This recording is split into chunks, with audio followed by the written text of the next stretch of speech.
Thanks for jumping in. I'm just recording. That's okay. Thanks for nice background you got there. Oh, thanks, man. It's my basement. Well, you got a nice basement, as far Thanks. as I can see. Yeah. Looks like you have a bedroom situation. I see a closet to your left, right? Yes, you are looking at this is where I sit and do mental health therapy for 10 hours a day. Is that Uh what is that what you call it? Mental yeah, health therapy. yeah, I mean that's my job from 8 o'clock in the morning until 6. That's Uh cool. yeah, I, it's I'm sure that you. I mean, just watching some of your hilarious uh, previous little reels and stuff on Instagram. You seem to be like a very joyous person to be around, and that's a great thing to have in this world. for the most part I try. Yeah, yeah, I deal with a lot of dark stuff, for the yeah, most part. So you got to kind of balance it out yeah, yeah, somewhat. yeah. That's Well, cool of you. I really appreciate you doing this, especially really fast too. Oh yeah, yeah. I don't care. I mean, I know the thing is, I know a lot of times it takes a very long time to turn these things around, and It does. I wanted to make as do it as quickly as possible every single chance I get because I want to, the record just came out, and I want to make it Yeah. a massive impact on all things social media. We are very unorganized with our social media presence. So, Welcome to the uh, club. yeah, yeah. So as many pieces of content that we can get out there, the better. And Yeah. Jeremy, I thank you for having me on because it's really cool. Like I said, I feel like after watching a couple of your reels, I feel like I've gotten to know you a little bit. Your Oh, Sinatra, cool. I'm glad. your Sinatra impression needs a little work, I but yeah, I yeah, know. yeah, I know. I yeah, know. It yeah, could be, I moved from New Jersey to the Pacific Northwest about 15 years ago. yeah. So some of that kind of I've never had any kind of New York, New Jersey accent. Yeah, My parents do, like, really hardcore. yeah, But yeah, so that never quite stayed with me yeah.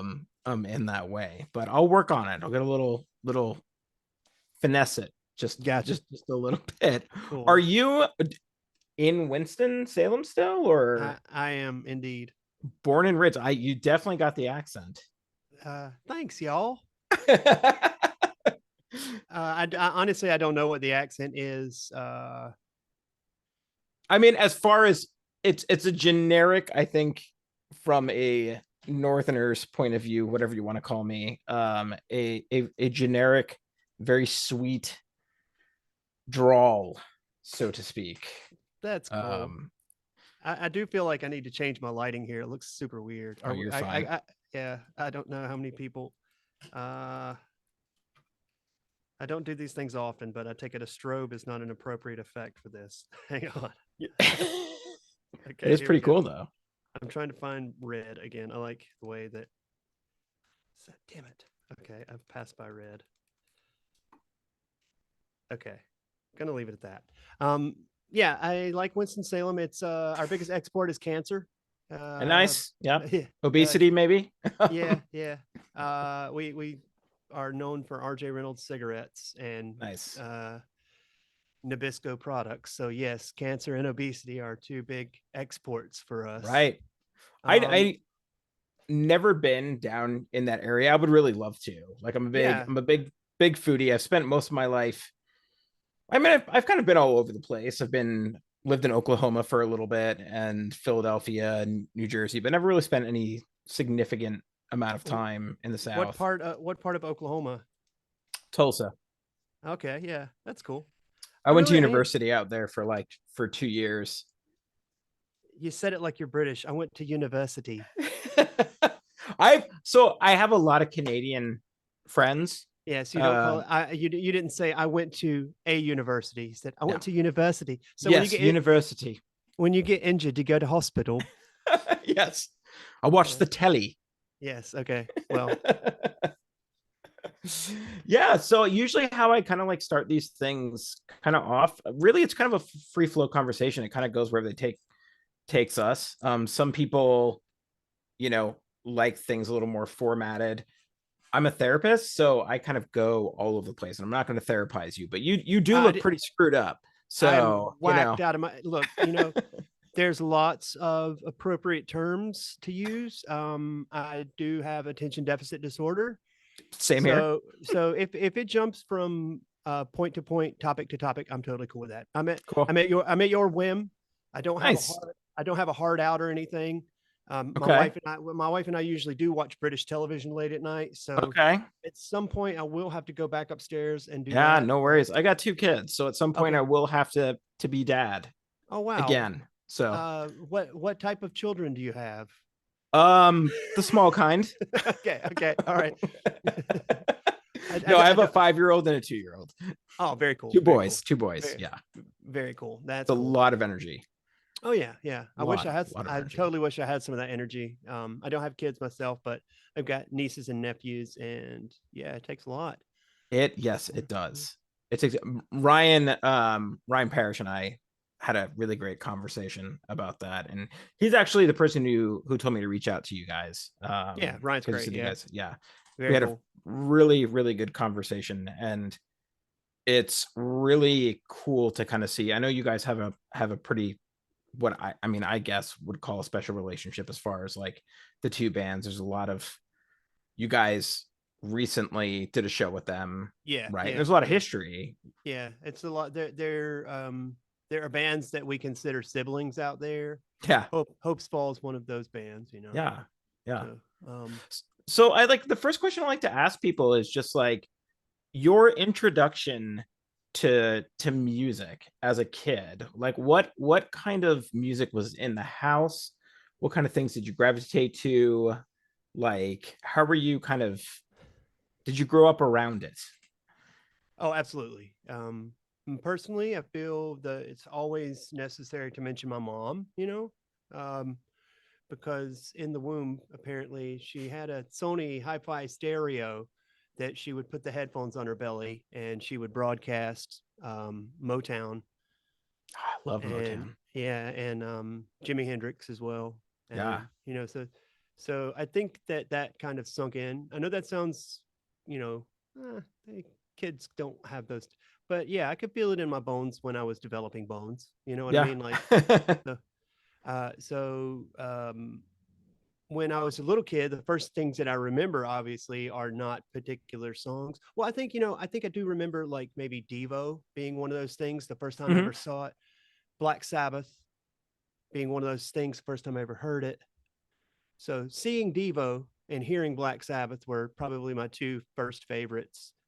And as I grew older, I guess I kind of got a little more um, not just sound associated with music, but just sound associated with the world I lived in. Like Yeah.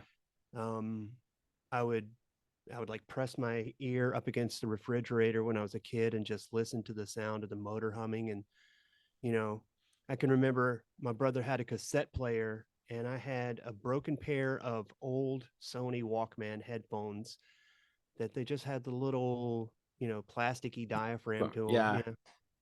And I would play like Led Zeppelin 4 through my brother's cassette player and just put the speaker in my mouth and then move my mouth like I was singing the lyrics, and it would change the music. So, That's pretty cool. um, but like, there's so many other things. I'm sorry, I live on a pretty busy thoroughfare here. If you hear sirens in Oh, the you're background, fine. like Yeah, you'll probably hear my kids in the background a couple times, but that's fine. But yeah, like sound in general. I think the most important thing for me when I was a kid was just like, like discovering things like, wow, that's how you make an actual note on a guitar, not just by moving your hand over the strings, but by depressing the fret and the string together in order to make a resonant tone. You know what I mean? yeah.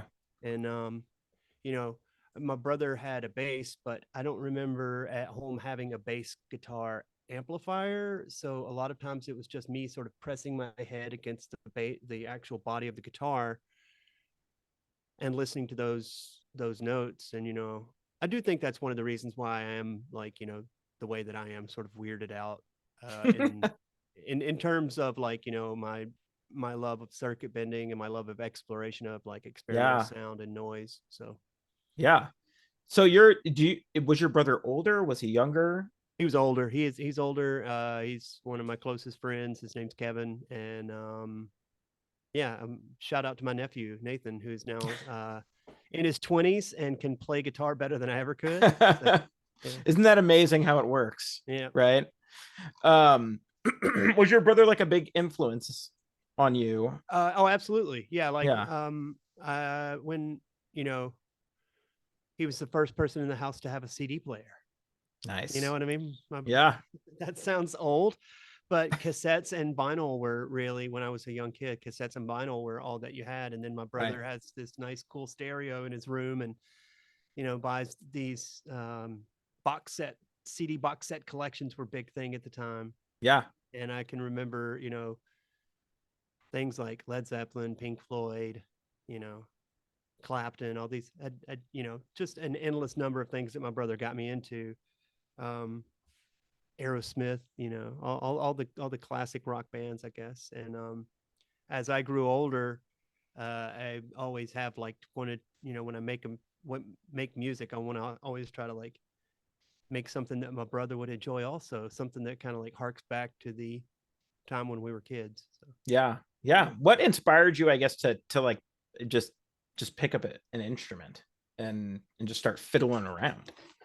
um it's funny because I still try to impress that kid. You know what I mean? That Yeah. kid that picked up his guitar and looked in the mirror for the first time. Um, Anytime I'm like really nervous, I always think, you remember when you were like 12 or 13 years old, maybe younger, and you looked in the mirror and you just saw James Hetfield, like, like this powerful looking like Zach Wild or Randy Rhodes or whatever it was that was staring back at you holding that guitar. It just looked so impressionable in my mind, in my hindsight. I kind of want to impress that kid every time that I get really nervous or whatever. I'm just like, take it easy. He's the only person in the world that you need to put an awesome impression on, and Yeah. just make a good show for that kid, and you'll be all right. You know what I mean? That's So pretty yeah, cool. I guess it was those early times of me just feeling that awesome feeling of hitting a power chord for the first time, or learning an alternate tuning for the first time. Those are things that are like Did you really stick out. explore stuff like, I'm trying to think about what, you know, year wise, like what were some of the kind of tones that you would play around with, or just even did you mess around with a lot of pedals? Did you mess around with, you know, Oh yeah. To be honest with you, no, I didn't really. I took an electronics class in high school, and I failed it miserably, which which is so ironic that years later that I would find this like fascination with sound and with circuit bending and electronic music that is just like, I feel like I can do no wrong because there is no wrong. It's like, yeah, you don't, Frank Zappa said the whole thing about wrong notes or whatever. That's, that kind of jazz mentality about music. Music is whatever you can compose bits of sound to. Steve Reich literally makes music that is like, like windshield wipers, like, like, and the undulation and the time signatures behind that. He'll choreograph musical pieces based on natural acoustic phenomenon. right, And like I said, I sort of failed that electronics class, and then I think at the time, um, pedal guitar effects pedal technologies were just streamlined to those basic, you know few sets of things that you could incorporate in between your guitar and your amplifier.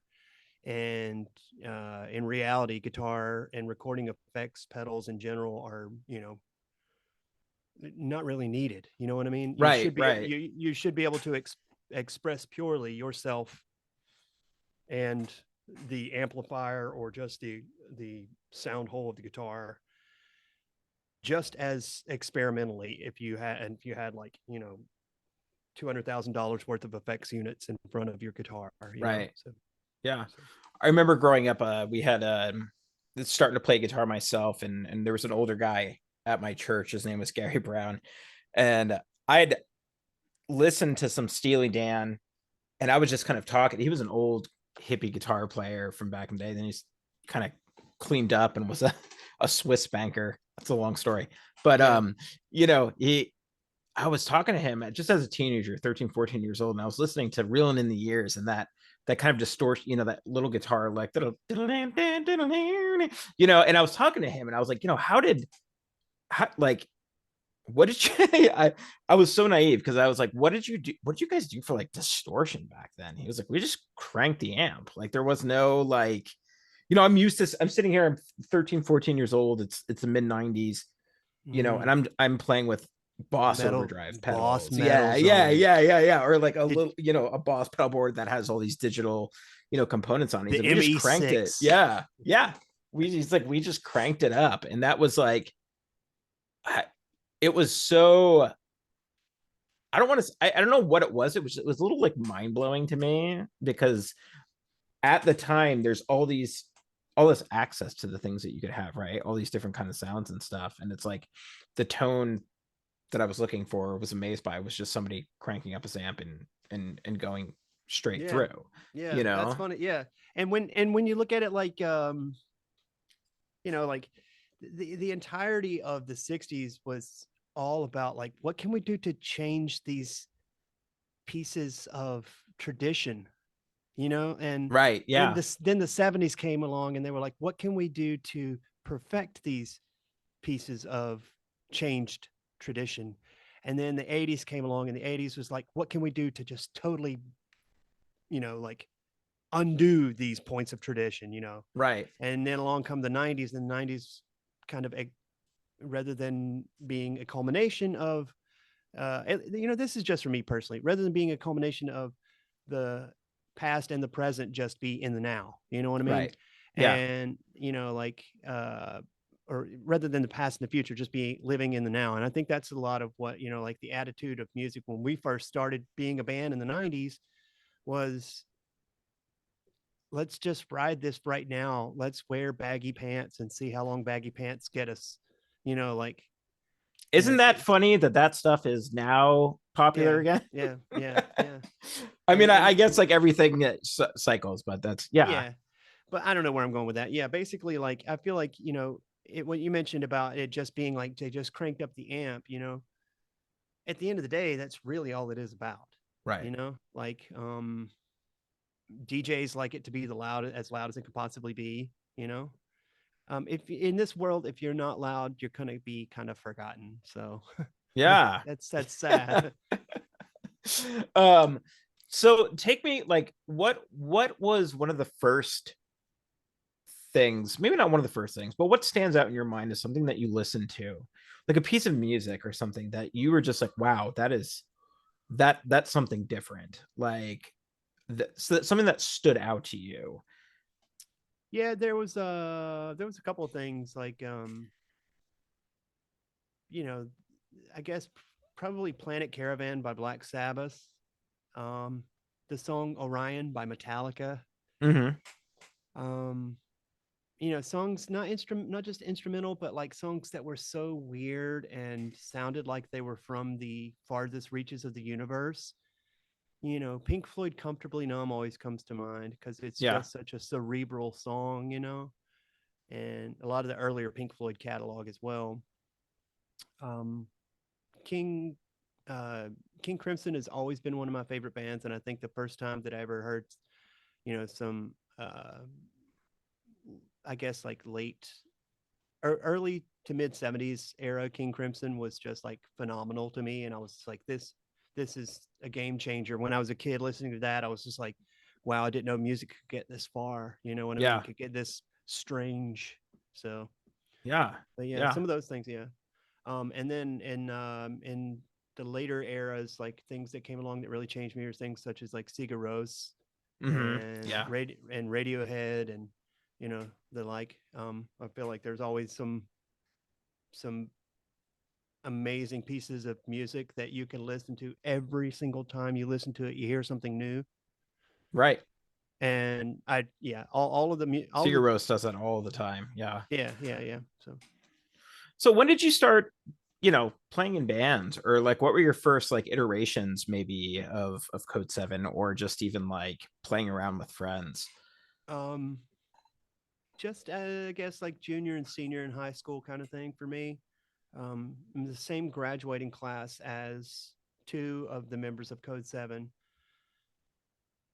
Eric, our guitar player, is a year behind them, and then Matt, our drummer, is a year behind Eric. I believe that's how it goes.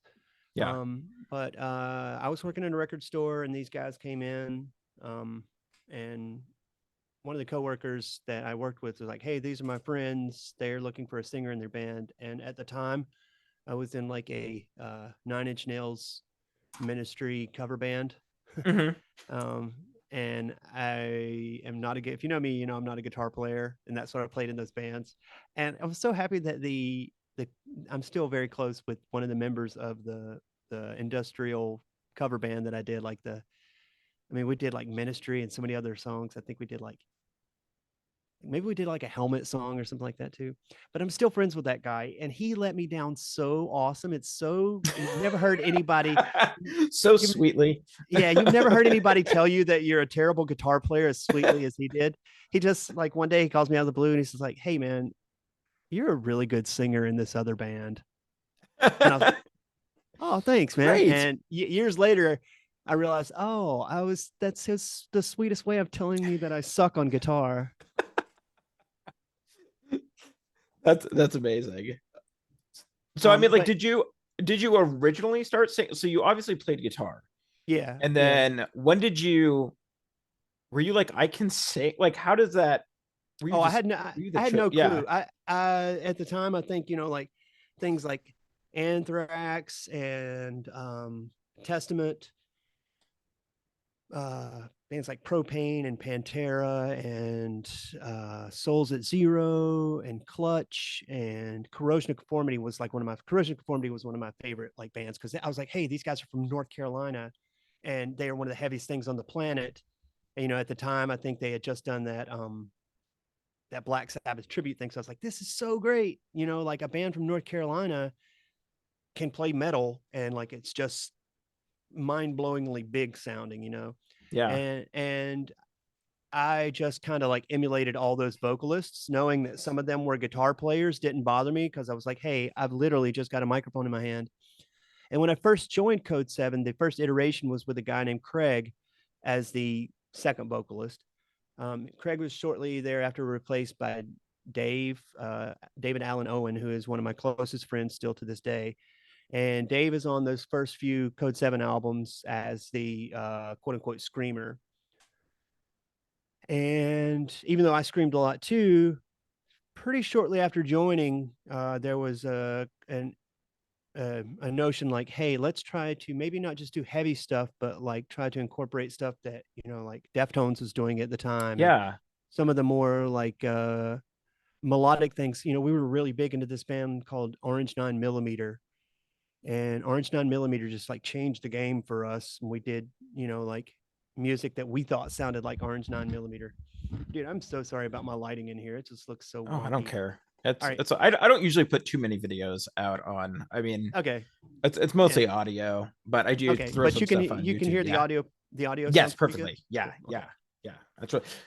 So But there's, I yeah, mean, like, yeah, there's a that really stark shift too in some of the Code 7 albums when you start getting more into that kind of like, I would call it more like ethereal type, atmospheric type sounding than from yeah. from like your first two albums. Like the when you guys approached a song in the beginning, like what was that process like? Did somebody come in with a riff, or did Yeah. like how did you build something? At its core, every single time anything has been accomplished in this band, it's been because of our drummer Matt. Okay. From the beginning, Matt kind of like I noticed how I would show up over at their house and he would have on headphones and he'd be playing along with someone else's music. But if you've ever tried to just listen to isolated drums, that can be confusing unless Right. it's a recognizable "Walk This Way" by Aerosmith kind of drum beat. Right. Yeah. Something that's built around, or like any song by Refused, the drum beat Right. on any Right. Yeah. song by Yeah. the Yeah. Refused. Yeah, Yeah. it's just such an iconic, recognizable drum beat. But Matt was playing stuff that wasn't iconic and wasn't recognizable unless you were hearing it through his headphones. And because, I'd walk into the room and he'd be just jamming on something completely new to me because I'd never really stopped and listened to it. Oh, that's the drums from a Jawbox song, or that's the drums from, a Deftones song or something like that. I never paid attention to things too clearly when he was doing that. And I think a lot of those ideas that originally came out because we didn't know what the other person was doing. We didn't know that the other person was playing a riff on guitar that may have been influenced by somebody else. Hmm. And because our ears were fresh to that, it just kind of like developed us, somewhere along the way we would have developed a song. And each member of Codeseven was great at doing that. Eric was great at bringing riffs to the game. James was really good at the experimental guitar parts of our first songs, like doing things like Tom Morello would do with the cutoff switch on his guitar, and like Yeah. making things on guitar a little more percussive than, like than you would think in a metal band to do. Sure. And at the end of the day, yes, it was rapcore music, but we didn't know it was called rapcore at the time. Right. We just thought it was called like, I don't know. We thought it was like punk. I think we Yeah. called Yeah. ourselves Yeah. Yeah. a punk band, like, cause I don't want to, I never really wanted to put a label on it. But if anything, in the early years, we were kind of an indie band because we were doing it all by ourselves. Yeah. Dave, who is the second vocalist, was doing all of our booking. We're getting all of our like associated connection. The people that we were associated with were connections that came from Dave's connections and through things like, magazines. You used to be able to go to your local periodical section of your local bookstore and buy this magazine called Book Your Own Life. And there was another one called Maximum Rock and Roll. And we would look in the back of these magazines and they'd be like, hey, coming to St. Louis, sleep on our couch, play a show That's here. rad. And because we just started traveling pretty early on nonstop, that was a lot of fun. Like that kind of helped us. Like when it came time to come back and start writing music, we were like, oh yeah, this is great, but we're kind of bored on it. Let's keep moving. Let's keep Yeah. changing. So, Yeah. Did you do a lot of writing on the road? no, No. rarely ever. Yeah. I think the way that the twins in the band, I think the way that they work, they need to have their comfort zones set up around them so that they can write music. You know what I mean? And Yeah. it's very hard to have a comfort zone on the road. So What was it like stepping in to make your first records? Like what was that process like for you um, guys? it I was just, I mean, fun. that's a very vague question, but like No. It was, specifically for you. from what I've heard, I think a lot of people are like really scared when they first come into the studio. Yeah. I think if I'd have known how much money was involved in putting it together, I would have been a little more scared, but I've been oblivious to those things of monetary value most of my life. So, um, taking it seriously was never a thing at first. And then it became very much a thing as we went forward. So the first thing that we did, because I think a lot of that funness of being in the studio was, like we were in the studio here in town with my good friend Doug Williams. And being in the studio, I have no clue. Doug's a couple of years our senior, and I'm not sure what he thought was like, except maybe who are these snot-nosed kids and why are they wasting so much time in the studio? But little did Yeah. he know we were having so much fun that we caught some of that fun on tape on the recording. And that kind of explains how our attitude was in the studio. I think a lot of us were just, crazy to actually not be the nerds, because through high school, I think we'd all been kind of like the nerds, like in the music, heavy metal music was our thing. And we all kind of went to schools where if you weren't into, you know, pop, country, or hip hop, you were going to get kind of like, like shuffled to the side as the, Yeah. weird crowd, And I'm so happy that that doesn't happen anymore. It seems like schools and kids and, younger social circles seem to have like such inclusivity. It's a real mishmash of things. Yeah. Like Yeah. I've talked a couple times on the podcast with people just in general about how scenes were very definable by clothing. And like you could see what somebody was wearing. You could see that band T-shirt. You could see X, Y, and Z, and be like, oh, they're part of my thing, And if type of thing, right? and you knew a girl was going to be a heartbreaker if she wore Delia's. You knew Yes, she was the girl that the emo songs of the early aughts were right. written about. They were all written about her. In Jenkos, yeah. Yeah, yeah. Uh, but like in now in because I do work with a lot of teenagers. I did for quite a long time. Like it's a very mishmashed type of I think Ryan Parrish called it like monoculture almost, where it's like everything is kind of mushed together. When I ask somebody the most generic question of like, oh, what kind of music do you listen to? It's very much, you get the like everything, right? Yeah. Like, and there are no it's very accepting, but also what I find too is that there's a lot of things that teenagers these days find really hard to kind of define themselves Yeah. as, right? Like, or just have an identity to.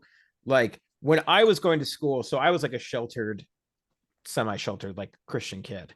And when I went to public school, my friends were like metalheads. And so they had they had their Cowboys from Hell t-shirt and, Metallica and all those things. And that whole world was completely foreign to me. But that was them. They were the metal kids, right? Yeah. And like they had that kind of identity. Whereas you might walk around and see a kid with a Metallica shirt and be like, "Oh, you listen to Metallica," and they'll be like, "I don't know, I got this from Target," like Yeah. type of Yeah. thing. Is that However, think about this. Anytime I see somebody in there, there's this meme of like, but like the toxic male point of view of, yeah, but can you name, gatekeeper right? guys? Yeah, Can you name yeah, 3 songs? Here's what I think. Here's my theory. That person that's wearing the shirt may not know anything at all about the bands. Who cares? But somebody is going to investigate. Somebody sees that and they're like, Metallica. I wonder right. what Metallica is. Because I did that. I was that kid. I saw a kid.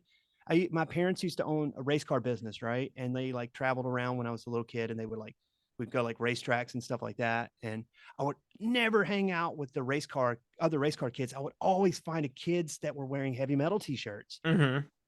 And I remember the first time that I saw a Slayer Rain in Blood t-shirt, I was like, what is this? And so that like the next time that I was at like a music store, music center, whatever, I would pick up that Slayer CD. Yeah. So keep that in mind too. Is like Oh yeah, the yeah, yeah, yeah, like yeah.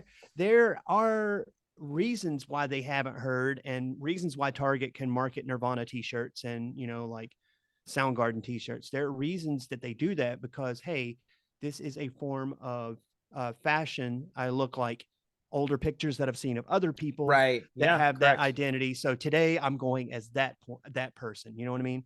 Right. Tomorrow I may put on my Jinkos and my oversized hoodie. You know what I'm talking about? Yeah. The next day I may put on a flannel shirt and some cut off jeans and some Chuck Taylors. Um, doesn't yeah to me it doesn't matter, but as long as there's some kid out there that is like looking at this and being like, oh, I wonder who that band is, now I'm going to go find that band, and then that kid starts a band.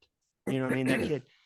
That kid goes and like is so into Slayer or whatever t-shirt it was that he saw this band that he's in, that it turns him on to these other things, and all of a sudden this kid decides to choose music rather than like uh, attempting to fit into a social circle. Right. Yeah. Yeah. Yeah. So, and I know gatekeepers are really mad sometimes, especially it seems like the more deep dive the band is, the more you have to like be on the know. Oh my gosh, how do you know who Venom is or whatever it might be? Like Right. that's when those guys that are like, Venom, I'm a Venom fan. You know nothing about this band. Why? Why are you going to be like that? Now you're just seeing you're an elitist who has absolutely no skin in the game because Venom has no fucking clue who you are. Right. Right. Excuse my language. I didn't know. Is it okay if I'm Yeah. okay? All right, go. Sorry, Yeah. but you get my point. Like, Right. Yeah. Yeah. how can you be a gatekeeper when you've probably never seen the band live? You know what I Right. mean? Yeah. Yeah. So, So I mean, in your opinion, this is just interesting. Does gatekeeping have any place? oh no, absolutely not. Like, I don't think that people. I'm a huge Billie Eilish fan. Why? What? what is it about Billie Eilish, who is way younger than me, Yeah. way different of a music, um, probably different influences, different production values, different, like different upbringing. What do Billie Eilish and I have in common? Absolutely nothing except music. That's the only Right. thing that we have in common, is that I like Billie Eilish's music a lot. I like putting on headphones and submerging into my own little world.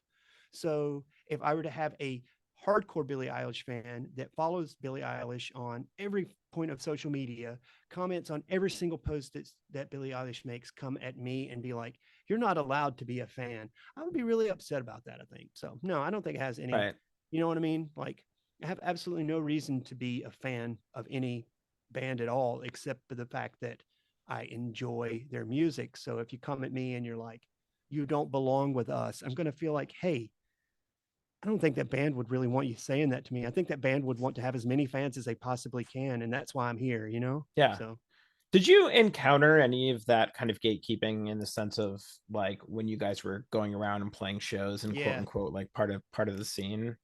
I'd never mentioned this, or I think I have mentioned this. I've only done a few podcasts before, and I mentioned this one time. It was like when we first started doing music that didn't have breakdowns in every single song, Hmm. and it was after Dave had left the band. It was in between an album called Division of Labor and The Rescue.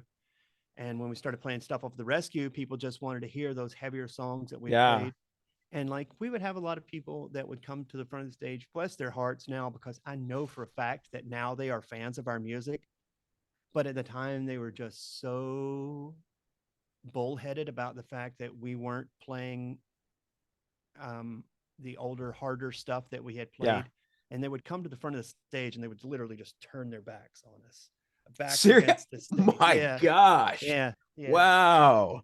So, I mean, it doesn't matter. I didn't care. I mean, it fueled my fire a little bit more to be.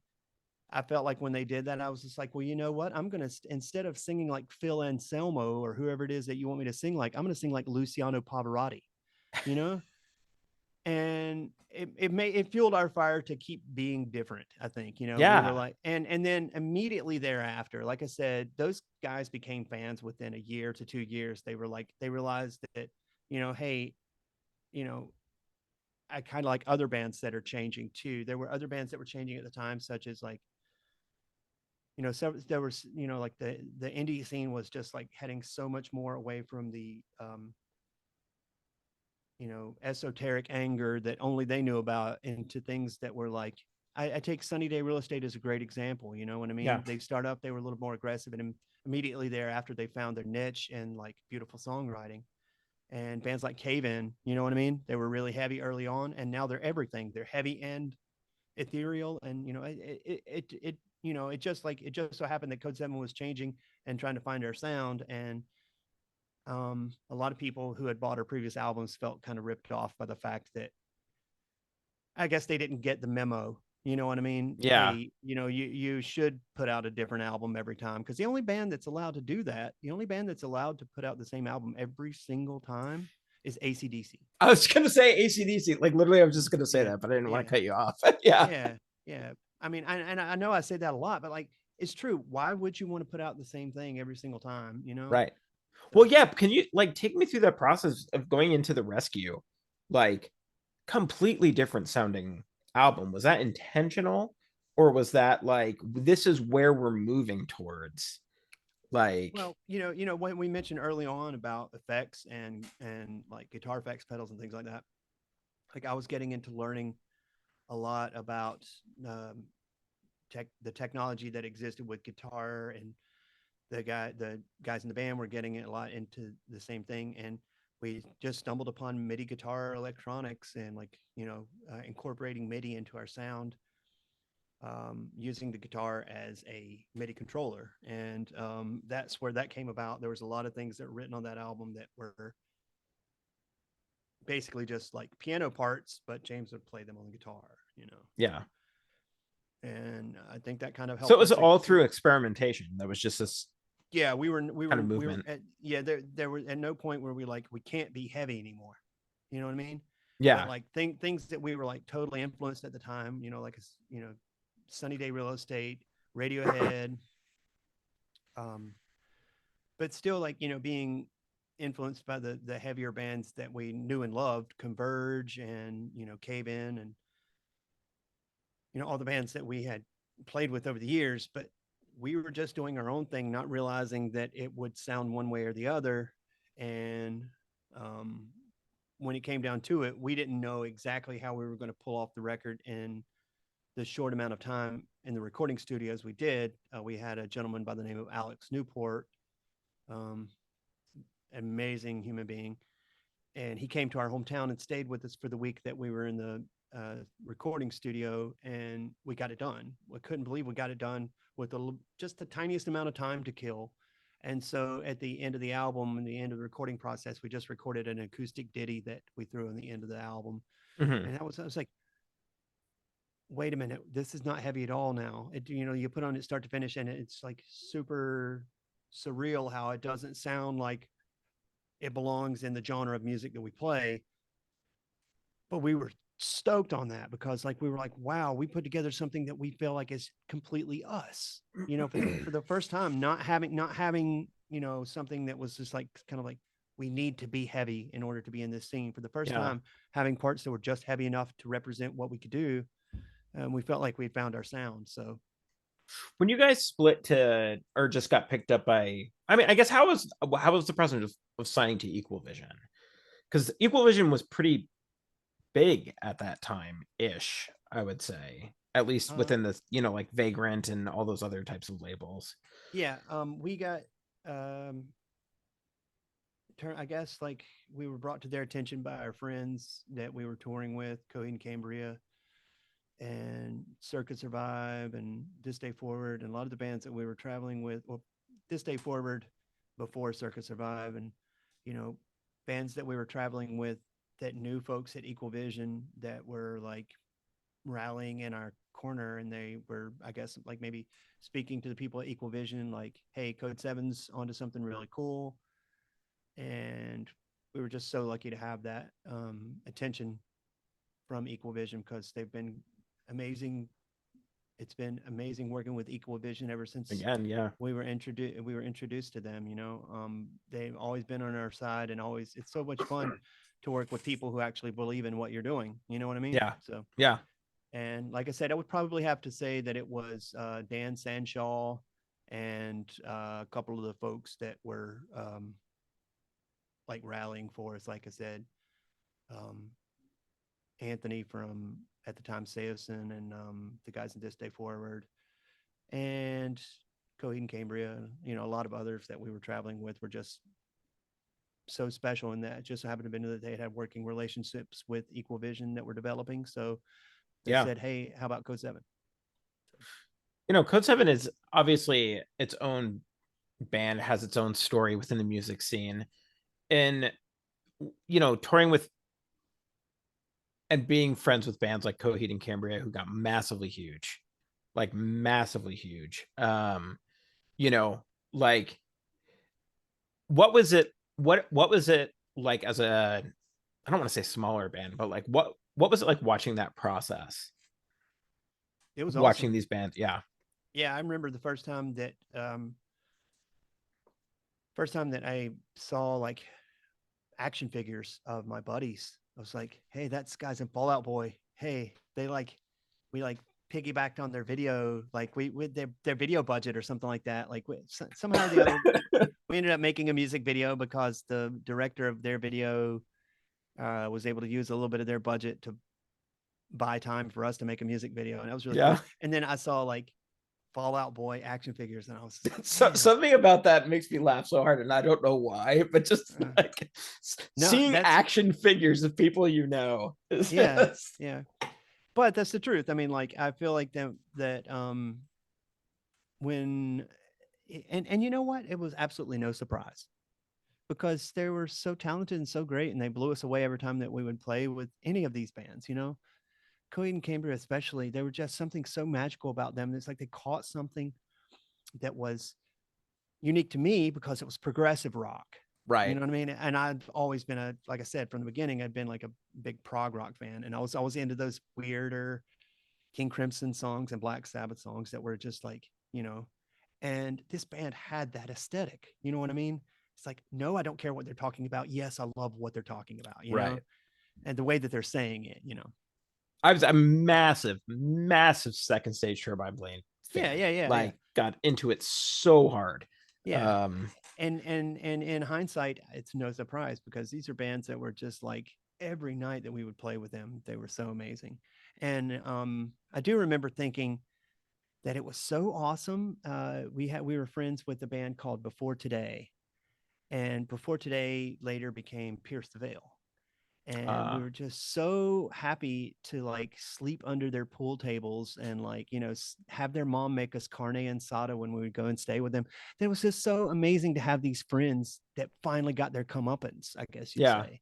yeah, And I guess everybody's always been like, well, why didn't you guys ever get that? I don't care because it's what they deserved. You know what I mean? Like, it's not that it isn't what we deserve, but again, like maybe our time is still yet to come. Like, maybe we will have this large scale success, but I'm not going to care one way or the other. And I'm never going to hate on my sibling bands because they got it. They right. got the sold out shows. Another factor that I think happened with that is these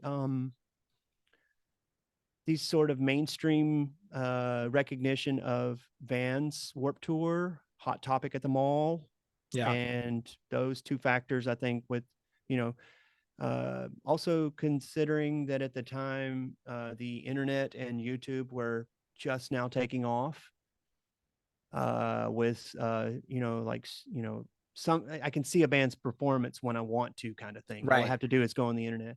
Um, Maybe before we broke up the first time, that wasn't really a thing, but shortly after us breaking up, it became a thing, Yeah, within a couple of years. yeah, So I'm really stoked to know that all of those friends that were on the cover of Alternative Press magazine, like every week, got that because I would never want it any different. I would never say, hey, we deserve that. That's not who any of the Did you members of Code guys? 7 are. Yeah, did you guys want that? Was that something that was desirable for you guys, or Man, if anybody wakes up in the morning and tells you that they don't want to sell out, you should probably ignore that person because that yeah, person's really they're one of those gatekeeper elitists that's like, oh, I can't believe that, yeah, I can't believe these guys have sold out. Yeah, avoid that person at all costs because they're a very negative person. Anyone who tells you that they don't want to be the center of attention is flipping lying to you, man. yeah, I'm a yeah, ham. I'm the world's biggest ham. You know what I mean? Put a camera in front of me and I will perform. It doesn't matter, So yeah, I think all of us wanted it, but the problem with this factor of wanting it is just like, so many higher ups were telling people you need to have this, you need to have this. right. There were factors of image and presentation that I wasn't exactly comfortable with. Um, so not really worried that I may have avoided some of that. I feel like I've remained t-shirt and jeans kind of guy my entire Yeah, life. Um, same so here. there's not going to be a point at which you're going to come along in the early aughts and tell me do that because I'd have been like, hell no, I don't feel comfortable Right, doing right. that. Yeah, I think all of us were like that. So it, I'm sure the people who were backing us at the time were like, what are you thinking? Why would you say no to this? Or why would you, like even some of the members of of our own band, we would have conflicts about like, why did we turn down this? Or, you know, there was never any bitterness about it. It was always like we always landed on our feet and we, to this day, I don't think that we would be as close as we are as a band. yeah, Code 7 has always been three brothers and two other dudes that had just like, like been the closest of friends. At the end of the day, we realized that like family comes first. right. And even though we broke up, we never broke up. We were still getting together every weekend to watch football or soccer or whatever, And, you know, I've worked with all the other guys in the band for their businesses over the years. And like, so yeah, you know, that wouldn't have happened if we had become that alternative press band. I think we would have probably broken up. There could have been some bitterness. that's just speculation on my part, but Sure. I Yeah. really do feel like in order for it to work out the way that we did today, the way that we just have put out our newest record, and it is something that is, in my opinion, absolutely awesome and really rad. And I can't believe that we did our best record yet, and it took 20 years for that to happen. Yeah. That would not have happened if we were told, "Hey, this year you guys got to put out another record, keep pumping them out." I don't know what kind of iteration would have happened, and I Did you know that ever feel that pressure in the band when you guys were like to pump out something or it was all internal. But no, I don't think yeah. we never felt that we wouldn't have allowed it. That's just so much of what we were. We would not have allowed it. We never had a record label that came to us and said, "Do this." The record labels have always been just like, "Let's see what you can offer." You know what I mean? Let's support Right. you. Let's support you. We trust you. And that's really cool to have that kind of trust, especially when it comes to, like allowing us to do it. I'm sure that Equal Vision was pretty pretty pissed when we split up, because we were having a lot of support at the time. But like, the reason for our split was so strange. At the end of the day, I look at it, it was just like we were so tired of coming home from tours and having nothing and having to start again. And it was a lot of just like go, go, go tour all the time. And it was Yeah. tearing us apart personally. So I think that's why we broke up. But it's sort of weird to say that you broke up when you didn't really break up. You know what I mean? Like, Yeah. we all Yeah. we all we all remained friends, and the outside world knew of us as being defunct as a band.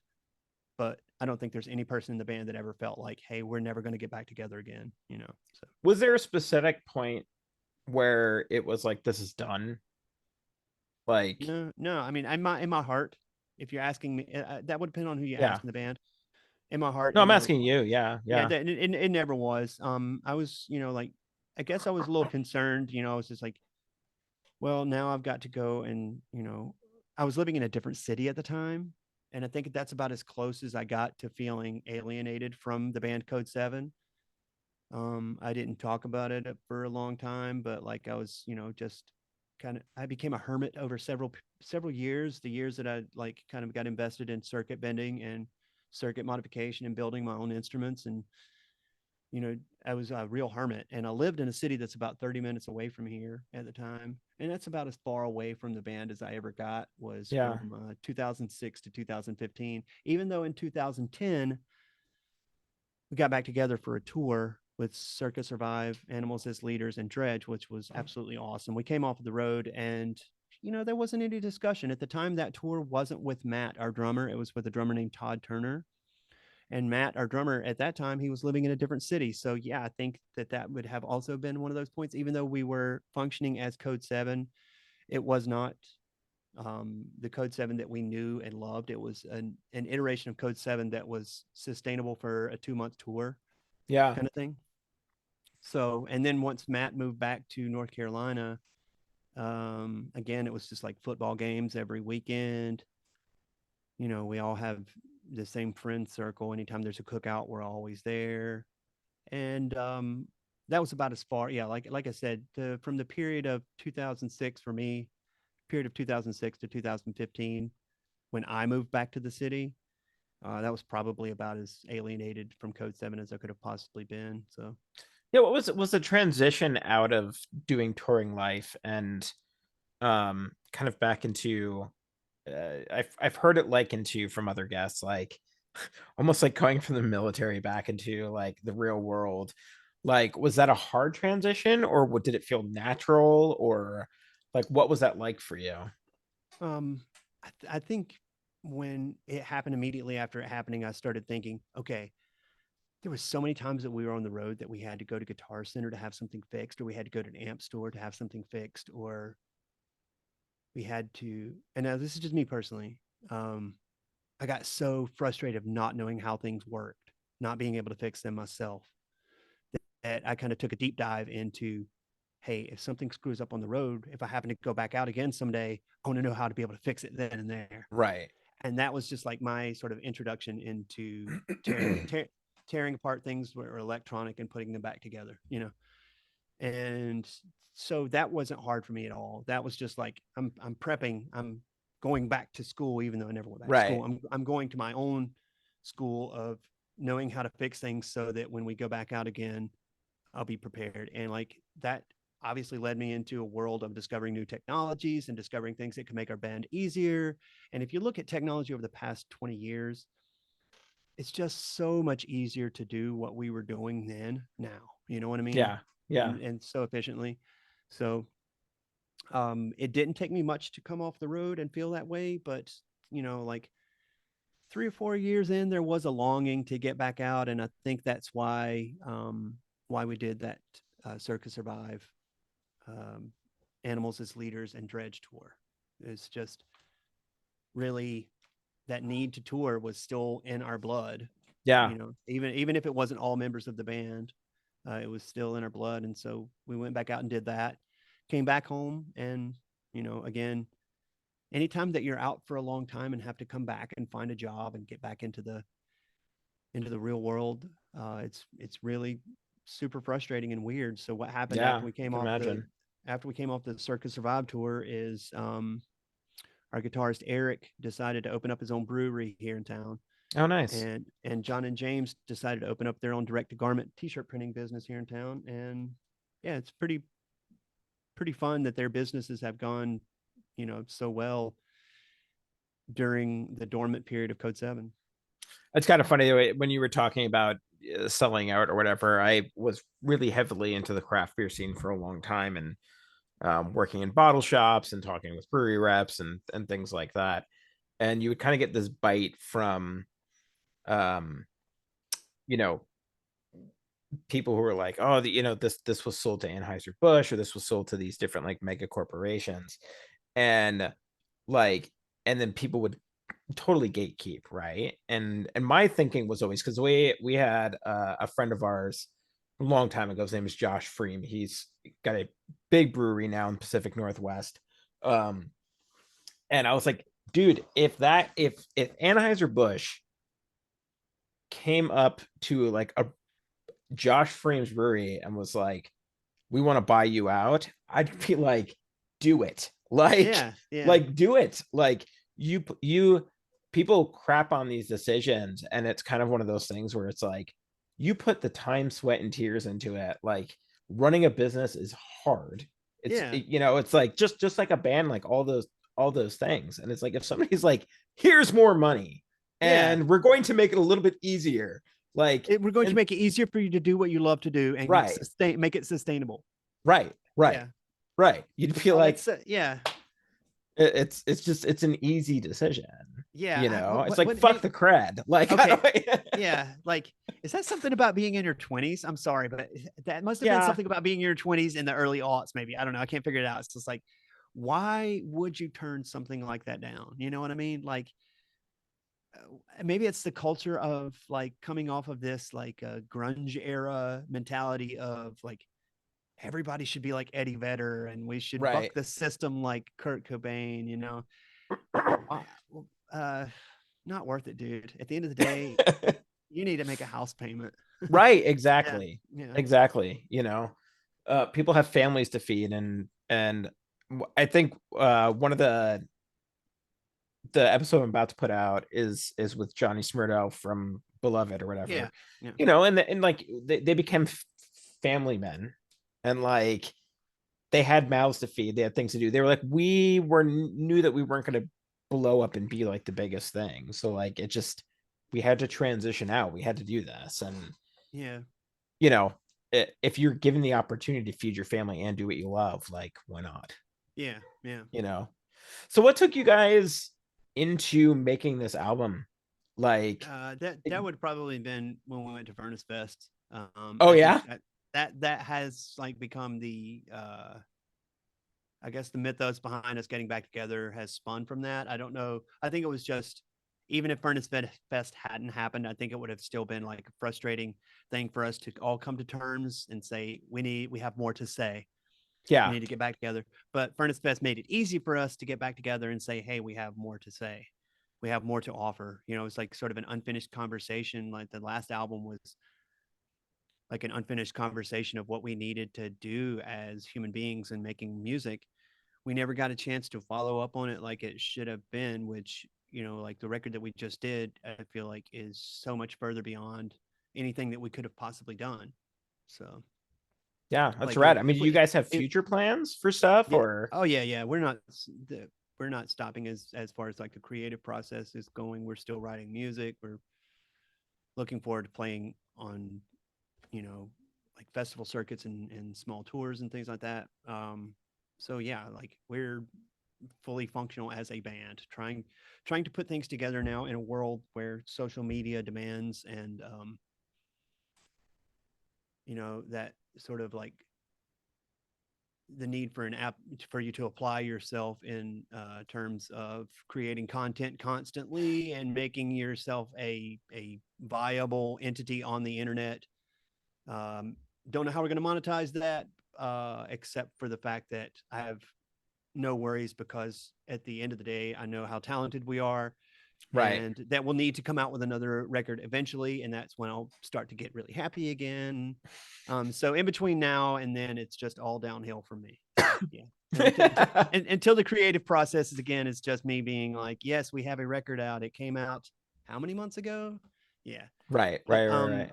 and to stay fresh and stuff like that, I think that's what we're learning to deal with and learning to create content for our record. So there's lots of pictures that we took during the recording process and the writing process. There's lots of demo versions, 1,000,001 demo versions. So who's to say that we won't come out with something surrounding that? There's no fewer than, I guess, probably about 40 hours worth of material and stuff that we've done. Yeah. Just so much material stuff that we've done and kind of like shuffled to the side once we decided to start back, because it became pretty much for me, it became a 24-hour thing. Only a couple of days to rest every week when the writing process came along again. I work at a place where it's a live music venue, so Oh, um, nice. I would get a lot of inspiration there. I would come home and write into the wee hours of the morning, wake up the next day and do the same thing again. So because I feel comfortable knowing that there's a lot of the stuff that I did that didn't go on the record that I would love for people to hear. I have no doubt in my mind that the other members of the band don't have the same going on themselves. I know they got a lot of material that was, and that process of weeding out the stuff that's weird, the stuff that sounds good, the stuff that sounds like it could be a song, and the stuff that we know for a fact is a song. That's just part and parcel to the entire process of being in a band. It's like what we've always done. So Yeah, yeah, that's rad. That's rad. I mean, I like just a couple more questions, and can get going back to yeah, watching no, your British TV shows and yeah, you're fine, dude. um, It's been but fun. like just playing live for yourself. What's that?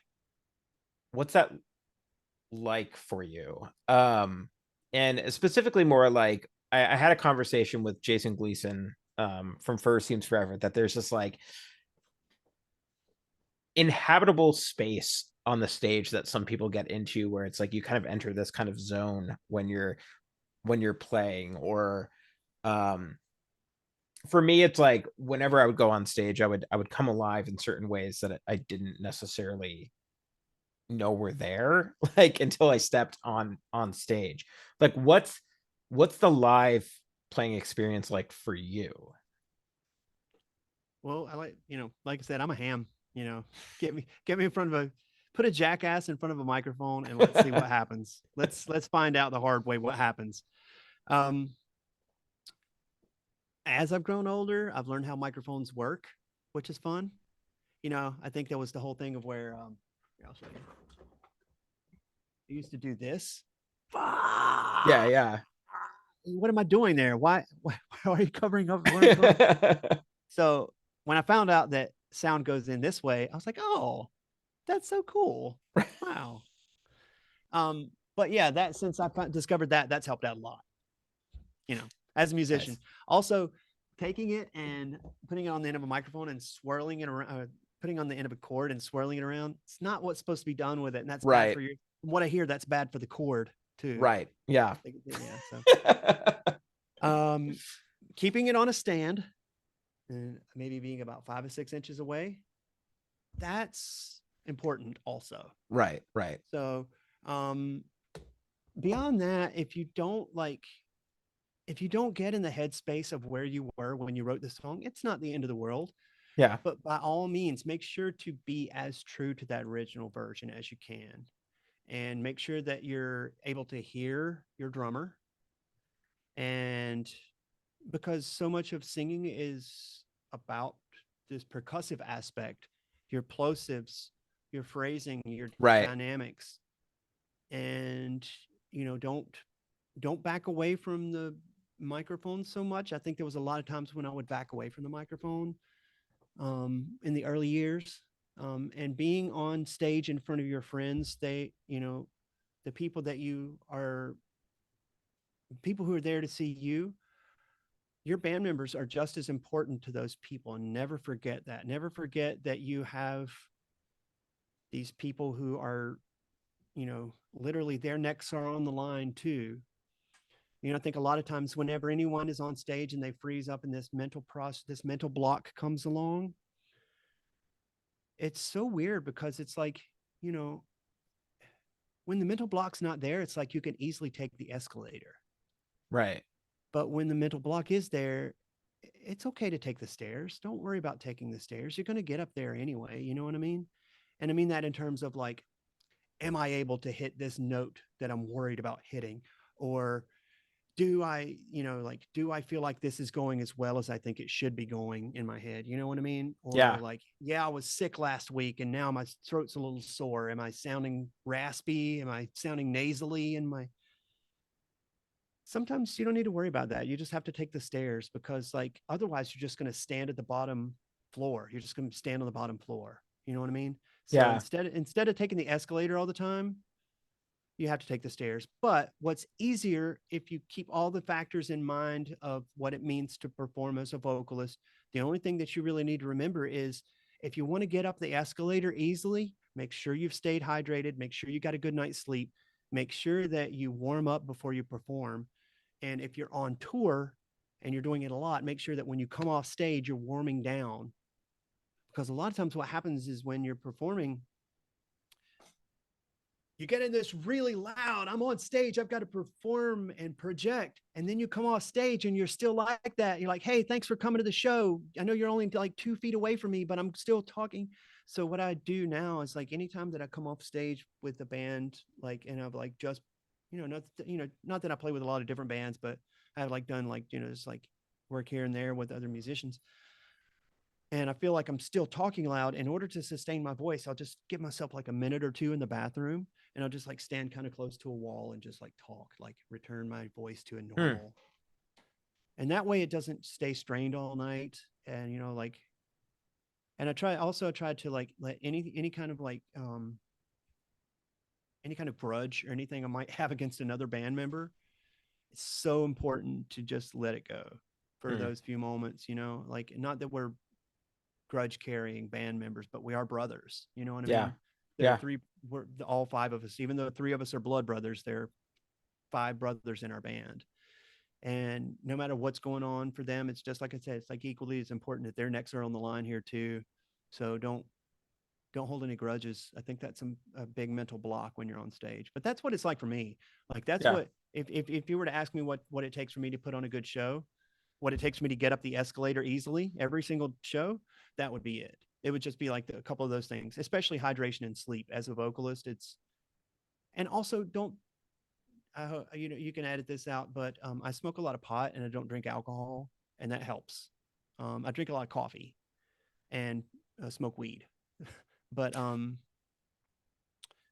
a lot of Do you people are like, find that the weed affects your do you vape or do you no, just flower? I'm only analog. I'm not. Yeah, Okay. yeah. Does that does that affect your voice? No. No. Yeah, I was addicted to nicotine for several years and that affected my voice. But Yeah. because I guess I'm such a small timer, um, I don't smoke a lot, but I do smoke often, you know what I mean? Yeah. Um, and the only reason I guess I don't do it in other formats in the digital format is because it's so hard to know exactly what you're getting. Right. And I've had the Yeah. same, um, but yeah, like No, it doesn't affect my voice. It kind of helps with creativity. It helps me unwind. It helps me also, like, if I feel like if you know, like, if I don't want to spend too much time in my head, I probably don't need to do it. But if it's okay that I'm spending time in my own head, I like to do it, Yeah. So Yeah. like sometimes I'll smoke before we perform, sometimes I won't. It's just neither here nor there for me. But the fact that I don't drink alcohol has always been weird. I've never been a drinker.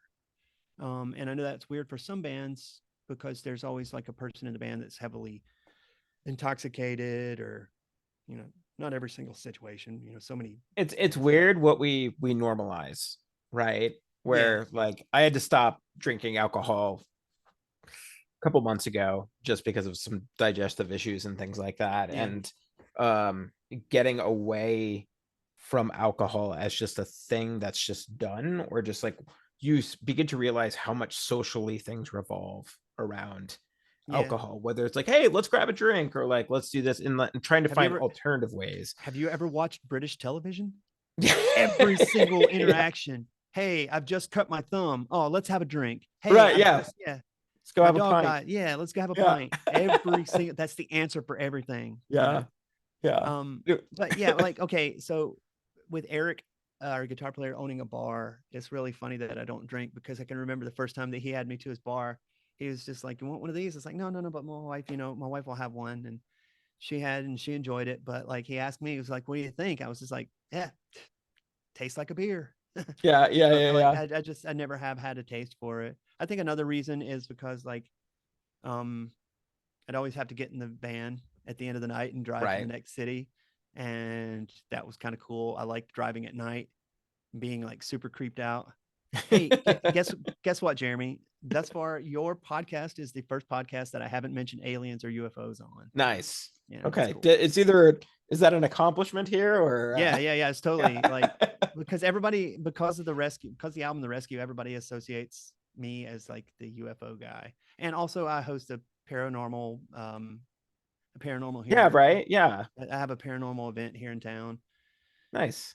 No, and I saw that on your Instagram, and yeah, and it's like I want to talk about those things, but not in every situation. Sometimes it's just better just to like talk about normal people stuff. well, we could have gone off into that. It's funny Next because time, like next time, I'm trying to figure out, just as just part of the podcast, of like, when am I just off in la la land, and like what's somewhat what do am I more distracted about what I want to talk about versus like, what people want to hear, you right? And should hopefully because finding somewhere in the middle, right?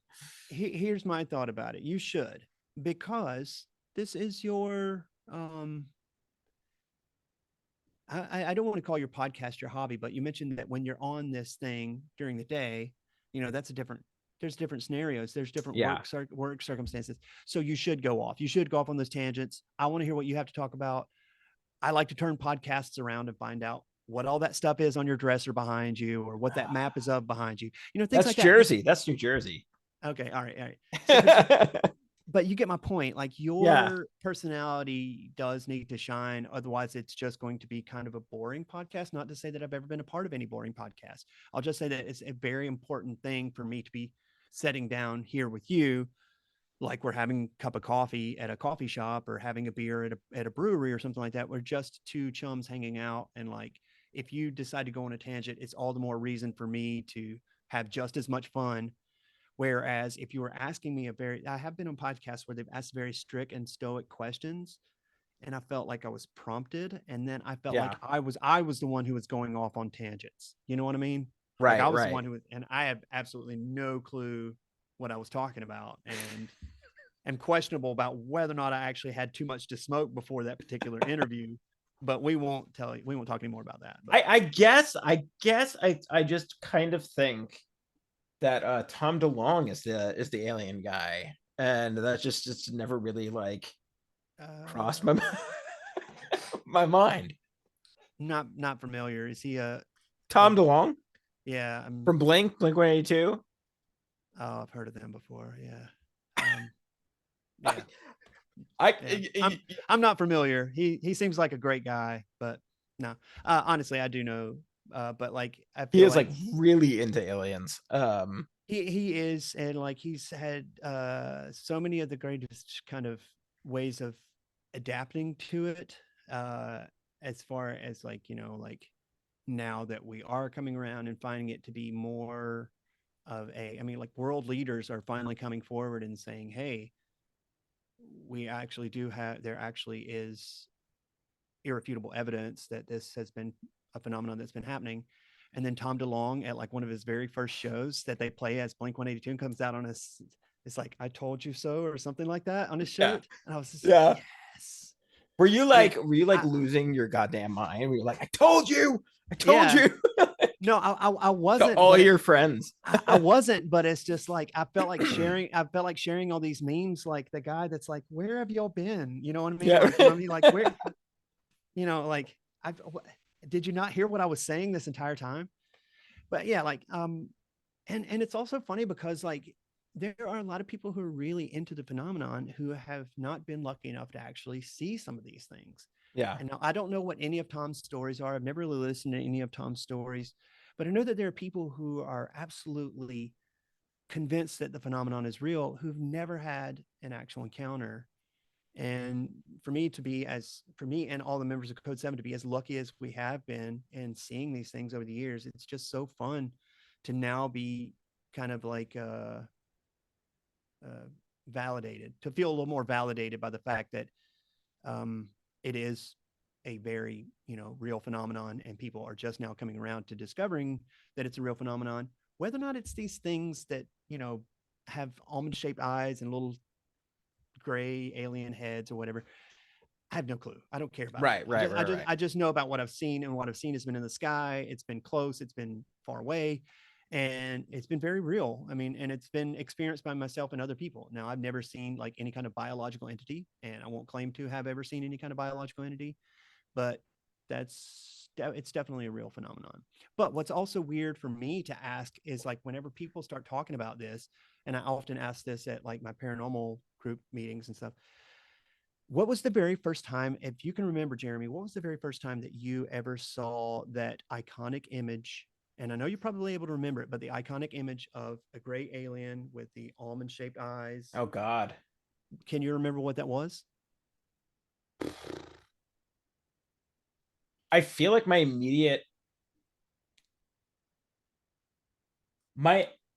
my sort of immediate thing is like on some poster, like Was it the poster from the for, 90s, or okay, was it like a skateboard poster, or was it from the movie Communion? Do you know I what I'm talking about? don't. Have you ever seen that image from the, or like a lot of people were watching it, Unsolved Mysteries in the 90s, and they saw Oh yeah, yeah. I watched a lot of yeah, Unsolved Mysteries when and I there was a was younger. Time Life book series that had that picture on the cover of the Time Life book series. And I just like You're to asking me ask to that go question. way back into my. Yeah, Yeah. yeah. That's just something I like to find out, because like I feel like it's as, like as far as like the association with that particular type of Right. what we would call ET is Yeah. just so weird, because like Where does that come from? where yeah, is that, like you have to look at it like, was that the first, not the first meme, but was that like the first kind of like uh NFT, this creation of something that was like not a real thing but a Right. real thing, and now it's Right. like alien workshop skateboards, or head shops anytime you go into a take me to your dealer kind of Right. Right. thing Right. and stuff. Right. Yeah. Yeah. I um the first thing I kind of think of too is just like one of the first South Park episodes yes, was okay, in yes, yeah. yes, You and know. yes, and I think that's so cool, because like now that it's entered into your psyche and your subconscious, it's just like I'm so fascinated to find out where everybody's first experience with that was, because it became kind of ubiquitous overnight in the 90s, in the early Yeah, 90s for especially. So, sure. Yeah. and it's like well, no, it wasn't ubiquitous in the I mean, it wasn't, it didn't come about in the 90s. It actually, if you look further back in history, has always kind of been there, but it's always been associated with fairies or elven creatures with uh we'll just say like overblown features, like bodily features, like big ears instead of big eyes, or like but are always like smaller and diminutive in stature. And I think that's really funny because that's not a new thing. That's Right. been with humankind from the beginning of our storytelling. So So now anyway, yeah. you're killing me because I do have to go. And now you're just making me feel bad that I didn't ask about Next aliens time. the Next entire time. time. Next time. I'm always down for conversations. Well, dude, thank you for having me on. Always. Thank Yeah, you so no, I much for really having me on. appreciate you coming on too. And I'm glad we got to Um, digress into all these different areas. So I mean, I kind of stuck to the script a little bit, and I kind of wish we had navigated off of it, but like seriously, I chat sometimes with like Ryan and stuff like that, and like I just connection is what I love. Connection well, with it people doesn't have to be a is my podcast. thing, you know. You've got my text number. You can text me now. You know what I mean? Yeah, I'm like, and Or I'm an open it book does as a person. I doesn't just have to be on the podcast. You can just reach out to me anytime. But I just want to say hey to all your listeners and tell them to keep it up and keep supporting you and do any kind of plug. This is Jeff from Code7, completely supporting the Scene Cast. Give you one of those game show waves there. And tell your kids I said hello. I will. And Tell 'em Uncle Jeff said hi. I sure will. Yeah. Tell them I said hi. Well, thanks again, man. I really appreciate it. And Yeah, man. No problem. we'll continue our conversation about aliens All right. Yeah. Just in get the in touch with future. me. Let me know when this is coming out so I can promote it or whatever. Yeah. Okay. Thanks, Are man. you guys playing any live shows coming up? In New Jersey on February 9th and in in New York City on the 9th and New Jersey on the 10th of February. Where in Jersey? St. Vitus in New York and Salties in New Jersey. Where the hell is I Salties? think it's in Asbury Park. Oh, okay. Yeah. Okay, gotcha. Cool. Well, I wish I lived back there. Well, I do. I hope I'm able to go on a ghost hunt. There's a very haunted establishment in Asbury Park. So I hope while I'm there, I'm able to visit this place. So You should.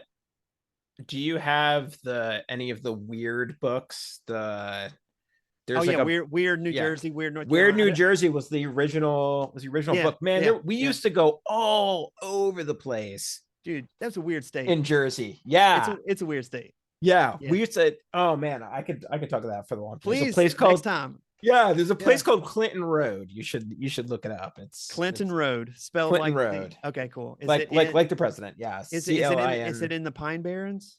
It's not in the Pine Barrens. It's actually up in kind of northeast Jersey. All right. Gonna look it up as soon as I get out here. Got a lot of paranormal stuff going on. So Clinton Road. Yeah. Jeremy, thank you so much, man. No, thank you. I appreciate it, man.